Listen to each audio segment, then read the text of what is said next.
It was a real struggle to try and work out, to try and make some sense of it. The thing with suicide is quite often there's no backstory, there's no explanation. It just is what it is. But that's the thing that got me. There's no control. There's no, how did we get to this point? I'm nowhere near as social or open as I once was. I do a lot by myself. And then there was 2 other firefighters as well, who were speaking in respect to the loss of another firefighter, so a fellow firefighter, to suicide. And one of them said, the guilt was ridiculous. I just couldn't handle the guilt. The guilt of not seeing it, not being aware of it, and not helping.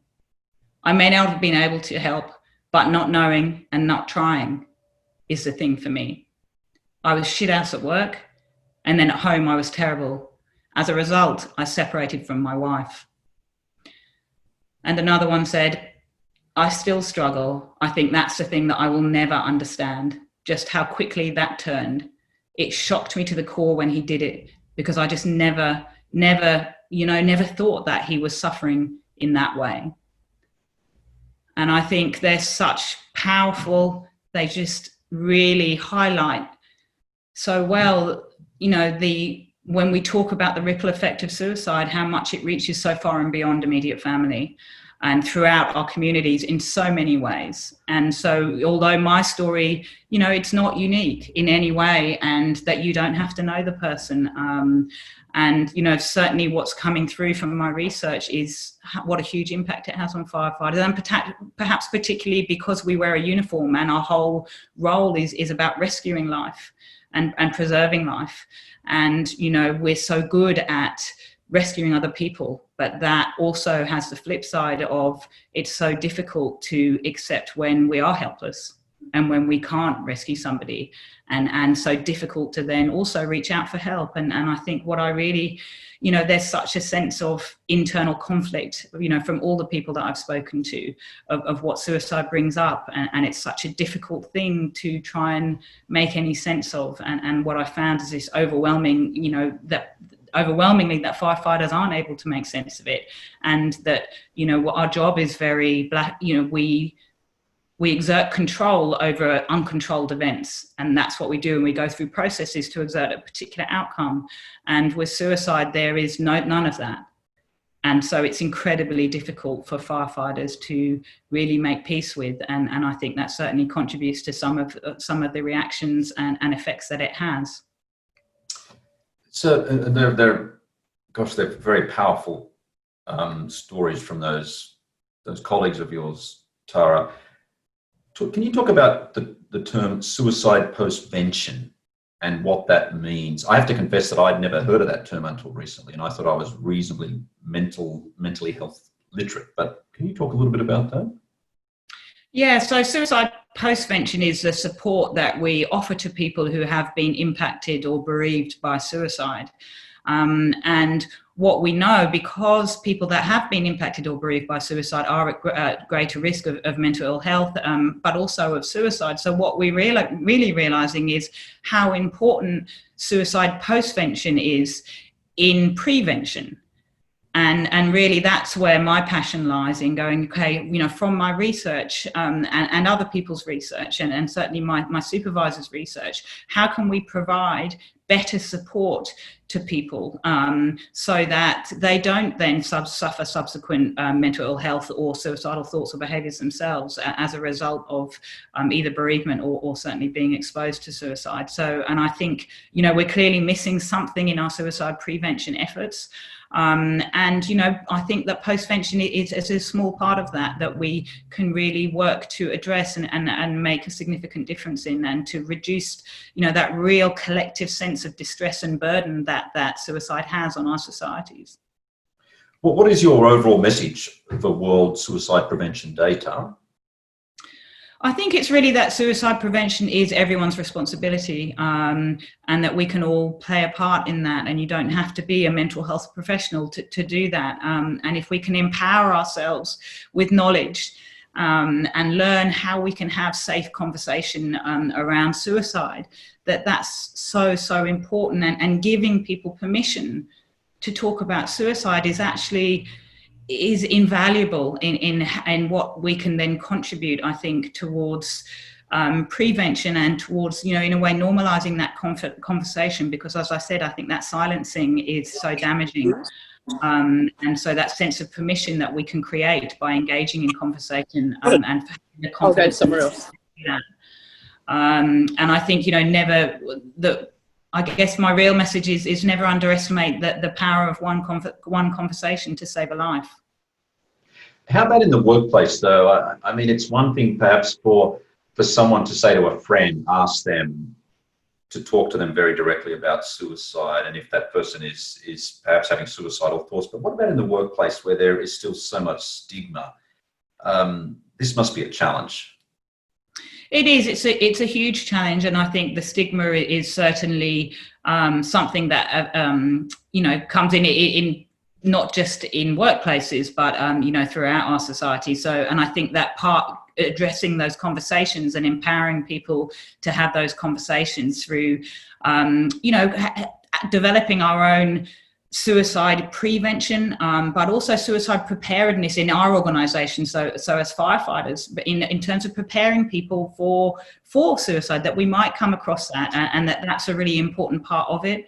And having also postvention resources, and we know that any prevention strategy, you know, really has to be based on the voices of people with lived experience, which I hope is really where my research can come in and go, okay, how do we provide the right resources and services for our firefighters? Because we know that they have to be, all suicide prevention strategies are most effective when they're targeted, they're culturally specific to that population that we're speaking to, and very specific. So for firefighters, you know, specific to firefighters, for paramedics, it would be to them, and in different communities and in vulnerable populations, in our Indigenous population. You know, we know that suicide in rural areas is twice the rate that it is in the urban areas. So making those really culturally specific prevention strategies, and having specific protocols and resources to provide around suicide. And I think that that's such an important part of every single workplace. I've got a question here. Someone is aware that you've got a big fundraising event coming up, and she wants to, where you're going to be talking about some of your life's experiences. Can we hear a little bit about that, please, Tara? Yes, so we are, with a dear friend of mine, Sarah, we are planning to cycle across Australia from the westernmost point of Australia, Steep Point, to the easternmost point, which is in Byron Bay. So for those of you that are not in Australia, that's the equivalent of cycling from England to America. And well, we had planned to leave in October, but unfortunately our state borders are still closed at this time. So I think really the messaging, you know, behind it's partly because, you know, that's my passion, being outdoors, you know, challenging myself, I guess, going through nature. It's a fantastic way to see the country, but it's also for me about raising money for Lifeline.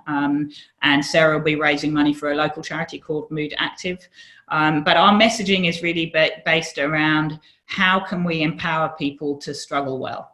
And I think that is the most important life skill that we can have, because if we can find ways to struggle in a way that's constructive, we can find growth instead of illness. And, you know, learning that struggle is just a normal part of life. And you know, how can we face those really difficult challenges? And I guess, you know, as we cycle across Australia, we will be unsupported, so we'll be carrying all our food and water, and no doubt we'll encounter headwinds and all sorts of interesting things that will challenge us. And so for us, it is about living, you know, walking the talk. And so we will be doing some raising awareness as well, and looking at, I guess, Sarah's charity is really looking at how do we, Mood Active develops exercise programs for people suffering from mild to moderate illness. And obviously I'll be raising money for Lifeline. And so looking at that whole continuum of how do we support people, because I'm also an ambassador for Standby Support After Suicide, and they provide a national response for people who have been impacted by suicide. So looking at, hopefully we're going to cover that whole continuum of, you know, people becoming ill and how do we support them, but also people in a crisis and after a crisis as well through Standby Support. So hopefully that's going to be the messaging around that ride, and I hope that it will go ahead, if not this year, depending on when the state borders open, then the beginning of next year. Someone's also just asked about meditation and mindfulness. There's obviously a lot of buzz around both meditation and mindfulness, both in the personal sphere and also in the corporate world. What are your thoughts on those, Tara, in terms of a way to manage life's challenges, mental ill health? I think it's so important. I think it's so important. And, because mindfulness really is just that acute attention skill so it is a skill, so we can learn that. And that brings us, to that present moment. And I think, so much, if you look at depression, it's very much a kind of over focus on the past and rumination on the past. And, anxiety is that it's the opposite, kind of more to kind of going into the future. And so the mindfulness is really that coming back to that present. And so when we can come back to the present, we don't react so much to all these other things. So I think it's such important, and meditation, and just to really engage our parasympathetic nervous system. So that part of our nervous system that calms us down. We're all at such heightened levels of stress for so much of our lives. So I think meditation and mindfulness has a hugely important part, and more so as the technology and the business and our lives kind of, ramps everything up so much and elevates our sense of stress. So I think that they're really important tools that we can all learn, and that is such a great thing for anyone's mental health. Got a question here from Maxwell, Tara. From your experience, what tips would you give to someone in a conversation around suicide, be it in the workplace or in a family situation? I think first and foremost is just empowering yourself with knowledge. But what is really, really important, and, I teach mental health first aid. And part of that is, how do you have that conversation? So I think that if you are speaking to someone and they start to say things that make you really concerned for them, it's very important to ask that direct and unambiguous question. Are you having thoughts of taking your own life? And it's a very, very difficult question to ask, but it's a really important question to be able to ask, and to have the confidence to do that calmly, and to know how to respond if someone says yes. But I think, but due to our own, it's such a difficult question to ask, we will find all sorts of ways around it to go, oh, you're not thinking of hurting yourself, are you? And things like that. Oh, you wouldn't do anything stupid, would you? And I think, they're not helpful, because when we say those things, we're kind of saying, well, I hope that you say no, because I don't know what to do. Or, it doesn't really give you an answer. Is this person having thoughts of suicide? So I think being able to ask that question is really important. And then,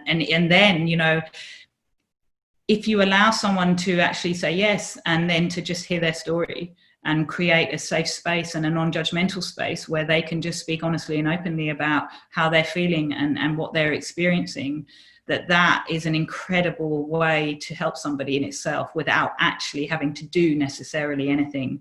Although certainly if somebody is in a suicidal crisis and they express that, then, we need to obviously link them to professional help to find them some support and try and keep them safe for now. And there is there's lots of different courses out there, but certainly the course through Living Works, so the Assist course, is a 2-day course that really teaches you how to keep someone safe. But there's so many. There's the Beyond Now Suicide Safety Planning app that you can also download, and that's a great way if you're going, I don't really know what to do and how to support this person, but I'm really concerned, that you can work through that process with them of how to keep them safe for now.